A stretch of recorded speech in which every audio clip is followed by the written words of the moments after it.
Dakots mengatakan, sahabat adalah satu orang yang selalu ada di saat 1001 orang menjauhimu. Mereka adalah orang yang tak hanya menemanimu di masa-masa indah, tetapi juga tetap berdiri teguh di sampingmu saat dunia seakan jatuh. Seperti dalam film Sunny, saat kehidupan membawa mereka terpisah, persahabatan sejati akan selalu menemukan jalannya kembali, meski waktu dan jarak memisahkan. Lantas, bagaimana kisah alur ceritanya? Kita mulai untuk intro terlebih dahulu.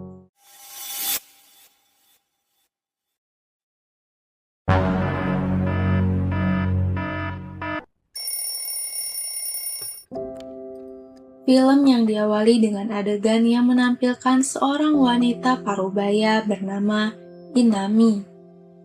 Inami yang sedang mengurus rumah tangganya tampak sangat kesepian karena suami dan anaknya sibuk pada urusannya masing-masing. Ia pun kemudian datang untuk menjenguk dan membawakan tas bermerek untuk ibunya yang sedang dirawat di rumah sakit. Ketika hendak pulang, ia melihat seorang pasien yang sedang kesakitan. Ketika melihat nama pasien tersebut membuatnya teringat pada sahabatnya.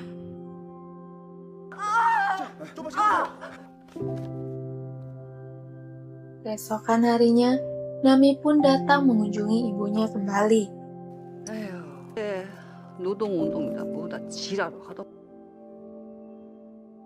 Ketika hendak pulang, ia berjalan melewati kamar pasien yang namanya mirip dengan sahabatnya. Karena penasaran, akhirnya ia masuk.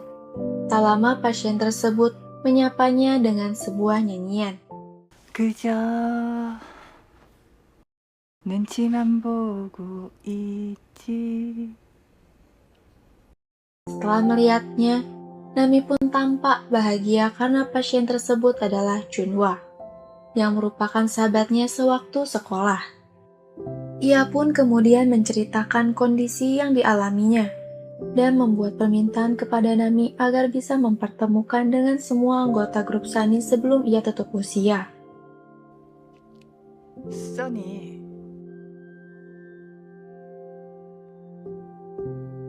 Kembali ke masa lalu saat di era remaja, terlihat di mana Inami yang baru saja masuk di hari pertamanya sekolah. Ia merupakan murid pindahan dari daerah Jola. 벌교 고등학교에서 Setelah selesai, ia dihampiri oleh dua orang teman sekelasnya dan membuli.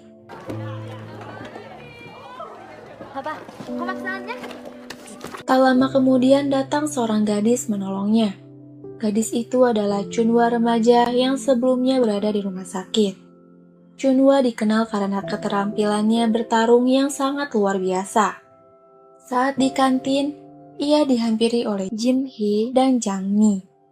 Mereka berjalan sambil memperkenalkan anggota lainnya. Jang Mi seorang gadis yang sangat terobsesi ingin menjalani operasi plastik untuk mendapatkan kelopak mata yang ganda. Jin Hee sangat baik dalam melontarkan kata-kata kotor. Geum-ok seorang kutu buku dengan kekuatan yang besar. Bok Hee memiliki impian menjadi Miss Korea di masa depan. Dan Suji seorang gadis yang selalu sombong dan berkarakter dingin. Nami pun memulai beradaptasi di sekolah barunya. Ia bahkan dipuji oleh guru dan teman-teman sekelasnya karena kepintarannya di sekolah. Di masa sekarang, Nami berkunjung dan menemui wali kelasnya dahulu sewaktu sekolah. Di tengah perbincangan, wali kelasnya bercerita bahwa beberapa saat yang lalu, Jang Mi juga sempat berkunjung ke sekolah menemuinya. Dan pada akhirnya, ia memberikan nomor telepon Jang Mi kepada Nami. Tanpa menunggu waktu lama, Nami pun menghubungi Jang Mi dan mempertemukannya dengan Junhwa yang sedang berada di rumah sakit. Dan mereka pun berbincang sambil bercanda gurau, saling menceritakan kehidupan mereka masing-masing. Kemudian mereka membuat rencana untuk menemukan teman-temannya yang lainnya. Dengan cara meminta bantuan kepada detektif swasta, hal itu dilakukan semata untuk mewujudkan keinginan terakhir Junhwa. Kembali pada masa era remaja, Sepulang sekolah, Jinhee dan teman-teman grupnya berdiskusi berencana untuk menemui grup lawan. Ia mengajak Nami untuk bergabung di pertemuan tersebut. 먼저 왔네, 씨발. 어이! Inami yang baru pertama kali ikut membuat dirinya ketakutan gemetar. Akan tetapi di tengah perdebatan, Inami seperti kerasukan yang membuat grup musuh takut.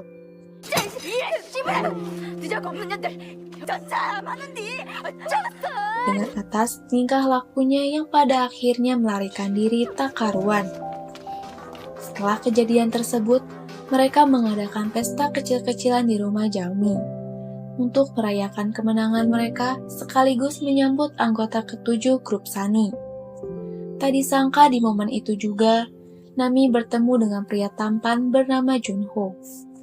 Junho merupakan teman dari kakak Jangmi yang membuat pipinya kemerahan karena tersipu malu melihatnya.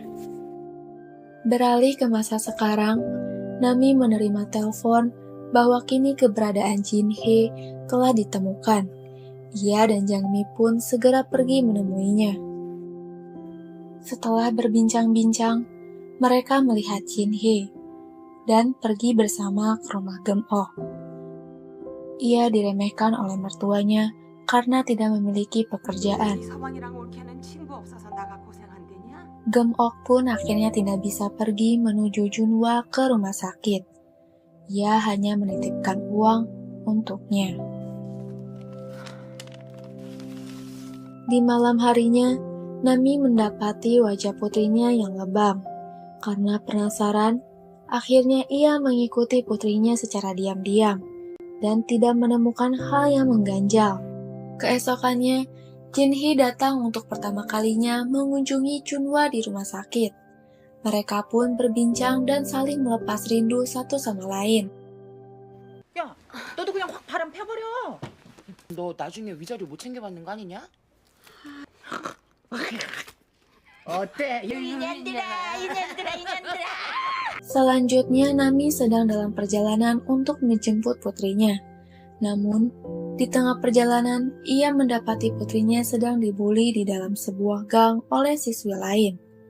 Dengan penuh emosi, ia pun menghampiri putrinya.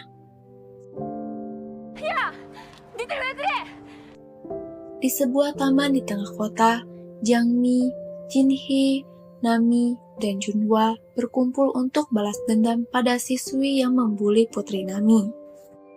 Hal tersebut dilakukan untuk membuat siswi tersebut jera.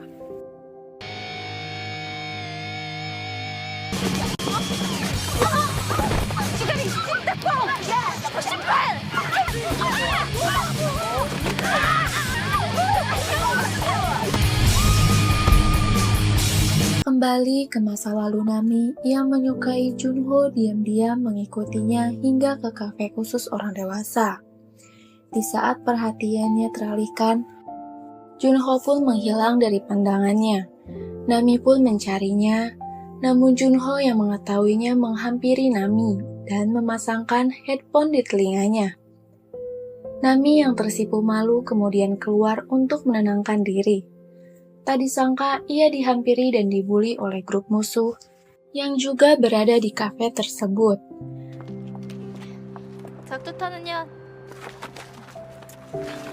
Tak lama kemudian, Junho pun datang menyelamatkan Nami dan mengantarnya pulang ke rumah. 빨리 아무나 쫓기자. Keesokan harinya, seluruh anggota grup Sunny berkumpul untuk balas dendam terhadap grup musuh dengan perbuatan yang dilakukan kemarin terhadap Nami. Mereka pun bertengkar di tengah-tengah aksi demo masyarakat yang melawan militer pemerintah.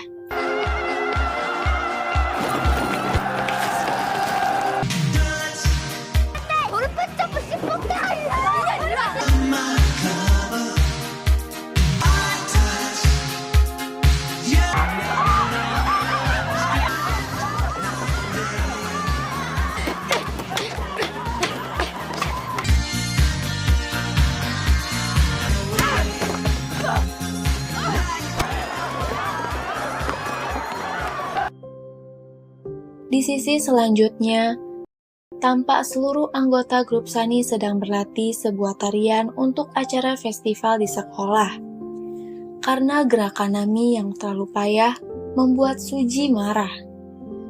너 얘 좋아하냐? Nami pun kemudian ke rumah Suji untuk membujuknya agar tidak keluar dari grup Sunny. Setelah berbincang-bincang, akhirnya Nami mengetahui penyebab Suji tidak menyukainya. Hal ini disebabkan karena Nami dan ibu tiri Suji berasal dari daerah yang sama. Setelah berbincang, akhirnya mulai akrab satu sama lain. 우리가 중요하다는 거지. 이 솔직히 우리가 자신애들이. 근데 너는 Kembali ke masa sekarang, Nami dan Jangmi akhirnya menemukan keberadaan Bokhi. Ia yang dulunya bercita-cita menjadi Miss Korea, kini keadaannya tampak sangat menyedihkan. Bokhi bekerja di bar menjadi wanita penghibur. Nami pun membujuknya untuk mencari pekerjaan yang lain. 그냥 가자. 여기 이 아가씨 접대비까지 낼게. 아줌마가 서비. Nami pun kembali ke rumah sakit untuk mengecek keadaan Junhwa. 물어볼게.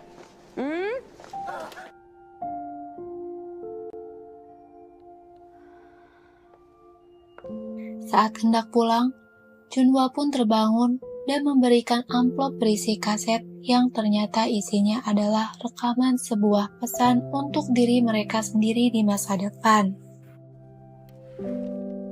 나는 험난한 세상에서 살아남느라 고생했다.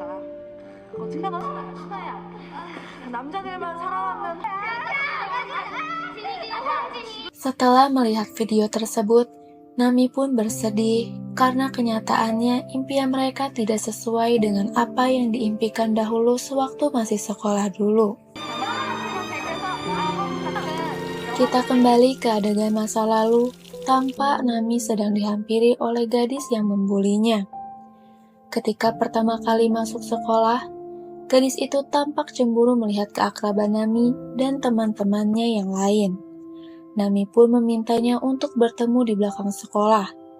Tapi bukannya pergi sendiri, ia malah membawa beberapa orang.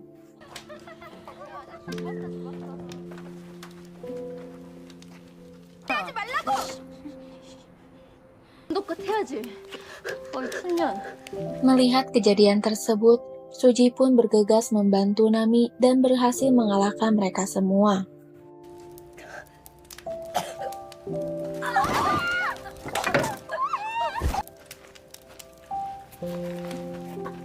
Beberapa hari kemudian, seluruh anggota grup Sunny pergi berlibur bersama dengan rombongan grup Junho.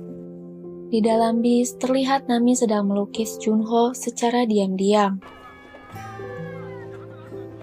Di malam harinya, ia berencana untuk memberikan hasil lukisannya kepada Junho, akan tetapi langkahnya terhenti ketika melihat Suji menghampiri Junho.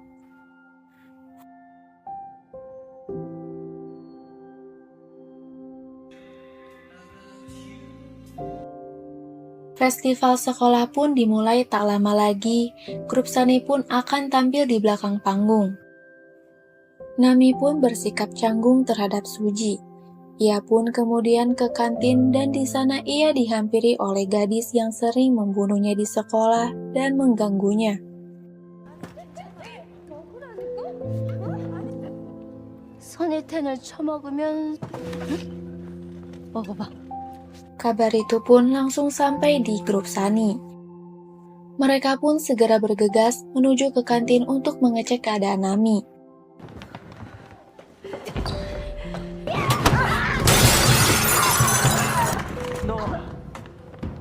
Tak lama kemudian, Suji pun menghampiri gadis tersebut. Ketika berbalik, gadis itu langsung menggores wajah Suji dengan menggunakan pecahan botol yang dipegang hingga dipipis. Suji mengeluarkan banyak darah. Kejadian tersebut membuat seluruh teman-temannya menangis. Setelah kejadian itu, mereka pun dikeluarkan dari sekolah. Mengetahui banyak anaknya dikeluarkan dari sekolah, ayah Nami pun marah besar. Nami pun kemudian berjalan menuju ke rumah Suji. Sesampainya di sana, ia melihat teman-temannya yang lain duduk di depan rumah Suji. Mereka berkumpul karena mengetahui Suji berusaha untuk bunuh diri.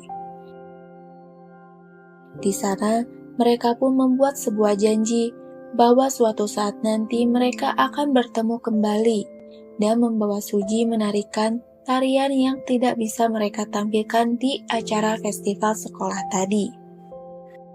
Kembali ke masa sekarang, di perjalanan pulang menjemput suaminya di bandara, Nami mendapatkan satu persatu grup Sani datang. Terkecuali Suji yang sampai saat ini belum diketahui keberadaannya. Namun mereka masih menunggu kedatangan Suji hingga pukul 12 malam untuk bersama-sama memberikan penghormatan terakhir. Tiba-tiba datang seorang pria. Pria tersebut adalah pengacara dari Junhwa. Ia datang untuk membacakan surat wasiat tersebut, mengatakan bahwa Inami akan menjadi ketua grup Sani. Berikutnya, Jinhee menjadi wakil ketuanya, tak lupa juga mendaftarkan seluruh teman-temannya asuransi. Kepada Jangmi memberikan pekerjaan game off dan ia juga memberikan apartemen untuk Bokhi, serta membiayai anak hingga kuliahnya nanti. Hal itu pun membuat mereka menangis. Pesan terakhir di wasiat Junhwa, ia ingin melihat teman-temannya menarikan tarian yang tidak bisa mereka tampilkan sebelumnya di acara festival sekolah dulu. Setelah semuanya bersiap, mereka pun menari.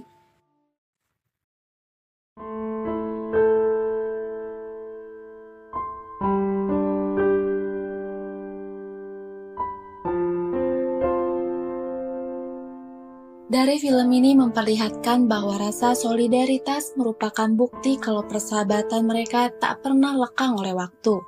Meskipun terpisah lama, namun kenangan indah tentang persahabatan di kala muda membuat persahabatan mereka tetap kokoh hingga tutup usia.